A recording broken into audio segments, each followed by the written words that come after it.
We have done this show before, but that was well before all of the Connor Stallion stuff in October, November, December 2023. So I figured now was a good time for those of you who either wanted a recap or those of you who have only gotten to know me, of which I know are many of you over the last few years here, year and a half-ish. How did I get here? Why do I have this show? Why do I write for Wolverines Wire? How did it all happen? What's my story? We're actually going to do that here on this episode of Locked On Wolverines.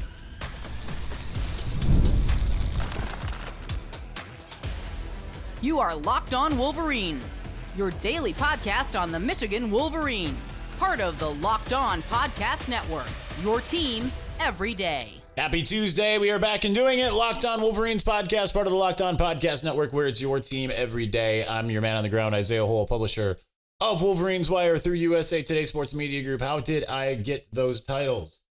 Well, let's talk about it. Let's bring it all back. So, you know my name. I am originally from Holly, Michigan. I live in neighboring Fenton, Michigan now, which if you would have told me when I was growing up in Holly that I would live in this region, I would not have believed you. But we're just kind of at that time of year right now where I feel like it's like we have a lot we can still talk about, but I figured this is, I get asked this a lot still. So I think this is a good place to do it. So let's talk about it. So I went to Christian schools for the first so long of my life, and then ended up going to public school.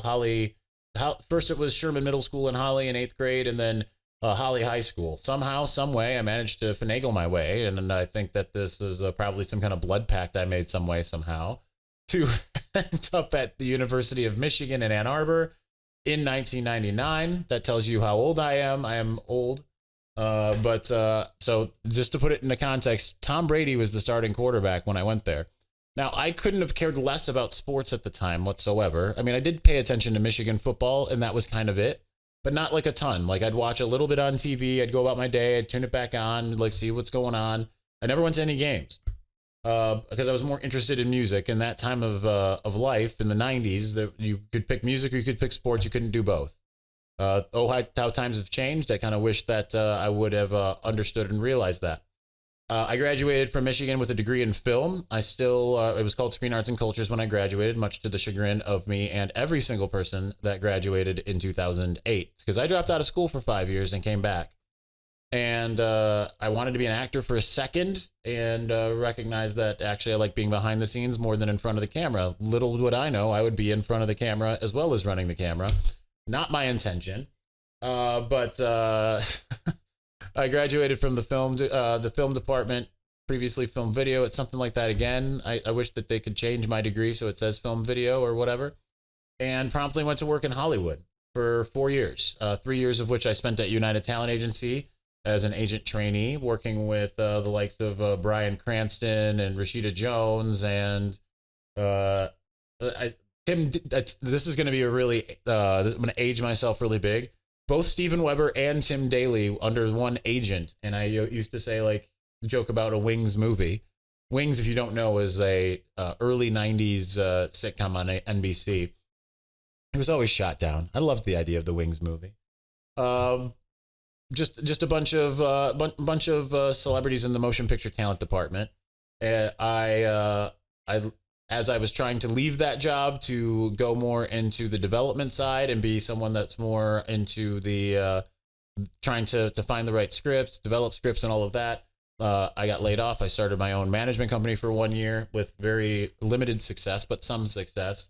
Came home for the holidays in 2011 and decided I didn't want to go back home. And all of that had to do with the University of Michigan, because I became a Michigan fanatic while I was there in my second stint. Watched all the football games from 2004 onward, with a handful where I didn't for various reasons, work, school things, I don't know. But generally, I watched every game. It was in 2006 that I really fell in love with the Michigan football program in a way that I hadn't before, where it superseded my love for the Detroit Lions. And when I was in LA, I basically became an ambassador for all things Michigan, and I missed Ann Arbor immensely. More than I could even say, right? Like, coming home for the holidays and going to Ann Arbor was just the greatest thrill of the year for me at any given point. It felt like home. And Yeah, that's my full backstory as far as like what happened before. I'm summing up what 30-ish years, 31-ish years, all in that 4 minutes.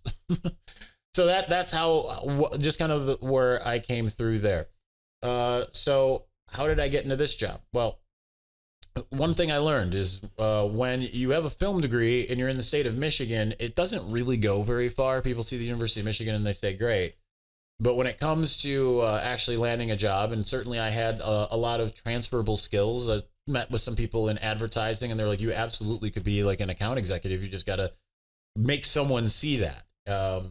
But that just never happened. So I worked at Bonefish Grill in Novi for, I think, another 3 years, from 2013 through 2016. And if you're doing some of the math, some of that was overlap with once I started at 24/7 Sports. But yeah, so that I worked there as I tried to figure out what I was going to do. Am I going to go back to Los Angeles and see if, try my hand again there? That was kind of my thought. But then I sat and I thought even harder. I was like, there's nothing more than what I would like than to do something with Michigan. So before I started working at Bonefish Grill, some of you might tickle your mind grapes a little bit here. You might remember that there was every year in the final preview for the Michigan season, there's always that big epic MGoBlog lead up in the week that precedes any given season.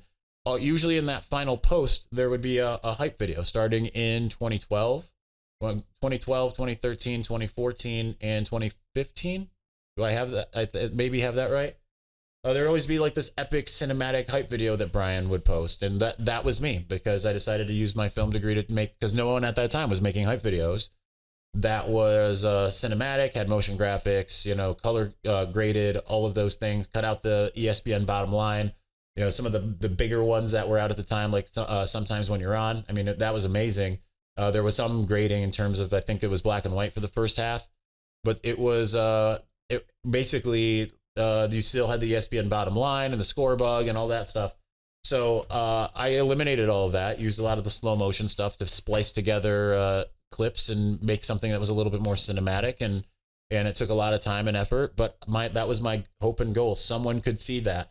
And with each successive one, I'd reach out to any of the recruiting sites and would be like, "Hey, I can do film stuff. Will you take me on?" And I never got any response. And in the words of I think his name is Ray William Johnson on TikTok, until I got a fateful call one night while I was bartending at Bonefish Grill from Steve Lorenz, who is now at the Michigan Insider. We'll get back into more of it. How does the story progress? How did I get to where I am? We will get to that here in just a moment. But before we do, after the holiday hustle, there's nothing like giving your home a little TLC. I always find that decluttering and refreshing my space helps me get back into a routine. Whether you're trying to tidy up, clear out, or just want to give your space a new look to start the year, Wayfair has every single thing that you need, all within your budget. Currently looking for furniture, and their huge selection makes it easy to find pieces that fit my style and budget. My favorite part, the free and hassle-free delivery, even for the larger items. Wayfair's site is so easy to navigate. I found everything I needed in no time. There's something for every style in every home, no matter your space or budget.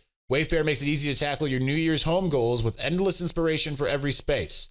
So give your home the refresh it needs with Wayfair. Head to wayfair.com right now. That's WAYFAIR.com. Wayfair, every style, every home.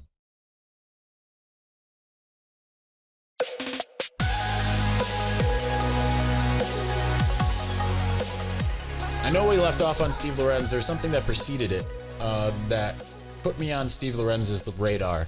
So let's go back to that. This was December 2014. Actually, that even started before this. So desperate to because I was trying to hit the dating scene as a young single male might try to do. I was seeing a young woman, and I thought she was excellent, and she thought I was excellent, but our schedules were opposite because I was working 4 to midnight and she was working 9 to 5. So it made it really hard, and it made that kind of lit a fire under my behind to say, like, okay, we need to figure out what we can do. What can I do? That's when I started trying to figure out how can I get out of this restaurant. So I started going to the Alumni Association and Greater Detroit, met some great people. Richard Hale, Shelly Kovacs, who I actually talked to for the first time in a long time today. And who she's legendary, by the way. She's like, she knows everybody. And Bryan Wassman, may rest in peace. And I showed them some of my hype videos and photos and stuff like that that I had taken. And they were like, and this is like in like June-ish at this point, and they were like, how would you like to shoot the busts for us at the end of the year? Now, if you're a little bit of an old hat, you'll know that once upon a time in a land far, far away, there used to be a thing called the Michigan football bust. That would be a banquet at the end of the year where you could go and you could watch the Michigan football players receive their, Letterman jackets, their M rings, and give speeches and such of this nature. Jim Harbaugh changed that. It became an awards banquet or awards ceremony at Chrysler that was for a couple of years open to the public. And now I don't think there's not even an open to the public thing. So they asked me in 2014, would you like to shoot the bust at the end of the year? Like just as far as photo went. I'm like, absolutely. Before I knew it, I'm in a room, this VIP room with my heroes, Devin Gardner and Jake Long and eventual turncoat Greg Madison and recently fired Brady Hoke. That was sad. It was sad to be there, but it's just in that moment, it felt like, wow, this is the greatest night of my life. I'm around all these Michigan people. And then I go and sit at a table and there's Angelique, who's now a good friend of mine. I never met her before. And John Colasar, and I got introduced to John Wengler. These are like all people, I don't know John Colasar, but it's like, these are all people that I know now. And it's funny to think and look back, but that was how I got on Steve Lorenz's radar. And so it was a couple days before it was like, I think it was a Monday. Spring game was coming up on Saturday, Jim Harbaugh's first. I think it was April 5th, my mom's birthday. And I remember being like just getting this call, like an unknown call. And I answered it, even though I'm not really supposed to do that behind the bar. And it's Steve Lorenz. And he's like, hey, can you by chance have some moments that you can talk about? Because I'd love to hire you to do the spring game for us. So I'm like, absolutely. Like, that sounds amazing. And so I, much to the chagrin of the other bartender who was trying to leave, I had to have him man the bar for another hour as we kind of ironed these things out, what he's looking for, all of this. And but Steve didn't have the power to give me like a full-time job. I didn't know what was out there. Could I be a full-time photographer shooting Michigan football? Is there other things that I could do? So I did it. He loved it, what I did. He said, would you like to be the official photographer for the Michigan site on 24/7 for the 2015 season? I can only offer you the credential, but that's it. And I'm like, absolutely. And he's like, man, I really wish we could hire some grinders. I'm like, well, I could write. And I'm like, I can write, probably. Never done it before. I can try it. So I started going to events, whether it was the A4 aerial assault camp, it was SMSB. I started going to these things, taking pictures and, interviewing people. And then, I'd never interviewed people before, but just doing it, just doing the thing that I wanted to do, right? Dress for the job that you want, not the job that you have. And that's basically what I did. So then at that point, I finagled my schedule at Bonefish Grill to mix so I could go to every press conference. So, we have our different press conference schedule Monday through Wednesday, and wasn't going to be working on Saturdays because I was going to be going and shooting the games and doing the post-game press conference and all of that stuff. So I just started doing the job. And that was kind of the start of it. And then from there, I got to meet the 24/7 Sports Brass because they hired me to come out for the Army All-American game in San Antonio at the beginning of 2016. So in January 2nd, I was on my way down to San Antonio, and I'd already met Steve Wiltfong and Barton Simmons at SMSB. And Steve in particular had kept an eye on me throughout this whole thing. Just looking at just kind of the work I was doing and what I was capable of. And from there, he was like, we need to create something for you. But at that time, it was going from a Shannon Terry owned venture to being a CBS venture. So it wasn't really quite the time. But a couple months later, I get a call from someone else who I guess I won't even mention his name because it's not really important, but he became like the college manager at the time. And he was like, we are going to create a job for you, to just stand tight. Just know that that's happening. And then by June 2016, I was in official capacity. I did quit my job at Bonefish Grill, and I was an official sports writer for 24/7 Sports, at that time Wolverine 24/7. So, and not too long after, we also hired Zach Shaw, and we became a team of 3, and it was a absolutely wonderful experience, the 3 of us, and eventually we did so well as a site and everything that, the merger happened with. When I say a site, I mean 24/7, not just the Michigan site. We bought Scout, it merged and was the Michigan Insider, and I had the pleasure of working with Sam Webb and Bryce Marich and Josh Newkirk and Josh Henschke for a few months, and eventually, unfortunately, I was a casualty of success and found myself laid off in April of 2018. So suddenly, I'm without a job. I'm a Michigan writer without a job. So what happens next? Well, I guess this is as perfect time as any to say we'll get to that here in just a moment.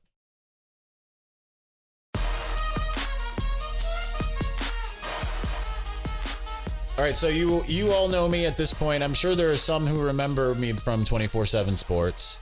That's why when I reference like that I don't have a crystal ball anymore, I did have a crystal ball once upon a time in a galaxy far, far away. Yeah, 2018 was a very interesting year because I started off with 24/7 Sports, found myself without a home for it looked like a few months, but it really was a few weeks because I was fortunate. I didn't even have to look for another job. I was like, I'm just not even going to take a minute to look. I'm just going to wait and see what kind of comes my way. I'm sitting there like weighing my options. Do I want to go to another recruiting site? Do I want to like reach out to The Athletic and see if they have any openings? That's not really my style of writing, right? Like if you read my writing, it's a little bit more brief because I just kind of want to get to the point. Get in, get out. That's kind of my point with my writing.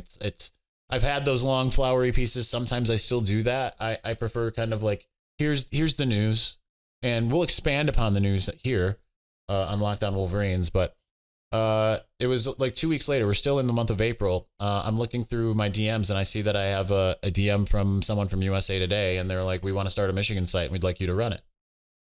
So that happens. And it was kind of daunting because it's like it's starting it from scratch. There was no salary. It was just it was about like what, I make what I earn, literally. That still exists. So, but I still don't like to do like the clickbait thing. Like, some people might see some of the headlines as being a little teasy. I'll say that, right? Like, but that's just kind of the job. Generally you want to like make someone want to read something, but I try not to do it from a malicious standpoint. I'm trying to do it in a way that I wouldn't be upset about it if I was a reader. Like, I'm not going to mislead you, but if I'm going to, might make you be like, oh, that's interesting, right? Like I have an ethos that I follow, right? Don't do anything that I wouldn't want done to me, right? I mean, that's essentially Jesus's second most important command, right? Love God with all your heart, all your strength, and all your mind, and then do unto others as you would have them do unto you. It's kind of how I treat the work that I do as much as I possibly can. And so there's that. I got that call or that message in April, and we didn't launch until June. Weirdly, we launched unbeknownst to me. I didn't know when it was going to happen. Had a bunch of articles in the hopper ready to just hit publish on. I was at a Kendrick Lamar concert. So if you look up the date, whatever date Kendrick Lamar was in DTE Energy or what it was called, Pine Knob, in 2018, that was the day that I started the job. And then from there, just like opportunities started rolling in that I wasn't expecting. Like I launched this site and, Mark Rogers, the voice of college football, is like, I'd love to have you on my show. I find myself going on Channel 7 locally, WXYZ, multiple times. Danny Rogers, who's now with the Detroit Lions, was at BCSN, and it's just all these things. And she had me on to talk about Michigan football. All these things like coincided at once, and it was like a whirlwind. And so that was the off season, and just kind of getting ready and not making any money, and just hoping that we could actually get to a point where, they could have a profitable and good Michigan site that everyone wanted to read, and just doing it on my own and trying to figure out how to do that. But then in August, I got a call from Locked On. They were like, we'd like to start a Michigan podcast. And I felt like it was too much for me. We was like doing something every day. Like that felt like it was too much for me. So at that time I was like, I don't know, I'll think about it. And I just kind of didn't think about it. And then I thought about it more, and I was like, yeah, you know what? I think I'll do it. And they were like, oh, we were talking to someone else, but we don't know if that's going to work out or not. And eventually they came back to me and said, okay, you were our first choice. The other ones, maybe got some conflicts and stuff. Yes, I know who it is. No, I'm not going to tell you. but they ultimately I was the first to be offered and then eventually still ended up doing it. And at that time, it was all on audio, and we started it in September 2018. The second episode that I had was an interview with Dax Hill, who committed the day that I posted that interview. Well, by the way, so I mean, you're welcome. I helped. But that was a figuring out process too. I mean, if you were to try to go back and look at like the earliest episodes, I had no idea what I was doing. I think back to like when I was at 24/7, they wanted me to do like Facebook Lives, like Q&As and go on. And it just felt like such a whirlwind. And I was just trying to channel anyone else I could think of, like Mark Packer on Sirius XM, like trying to find my own voice, right? Because as much as you can sit here and say like, oh, I do, you know, the criticism that comes from like people that want to come and say like, I would write this way or I would podcast this way. You don't actually know until you do it. And especially when you're doing it every day, like we try to do here, you kind of just don't know until you do it. And I know that the early shows were probably a disaster. I certainly had no idea like kind of how I was going to handle it. It wasn't really, I don't think, until we went to video that I started to kind of really feel what it was supposed to be. 2019, I thought was a pretty good year. But you know, we're talking still then like 500-600 listeners an episode. You know, we didn't have video, and now I would say we are regularly in the tens of thousands per show every day. Sometimes it's as little as 10, sometimes it's as much as 50. And I'm blessed and thankful for all of you who do tune in all the time, including you Buckeyes and Spartans. We used to get a lot more Spartans. They don't care as much as the Buckeyes do anymore. I do love you guys. I know you hate me. I know you think that have done some unsavory things because you've seen things out of context and what have you to paint me as the most unsavory character in your world. But I promise you, I've never done anything out of malice. I've never lied to you. And I know I get these messages yesterday, the new Faith Over Culture podcast that I'm getting ready to launch here. And they're like, you do talk about lies? Well, yeah, I do. Well, I get what you're trying to say. You say I lied about this Ryan Day PI stuff. No, I just was told this from people that even you might believe.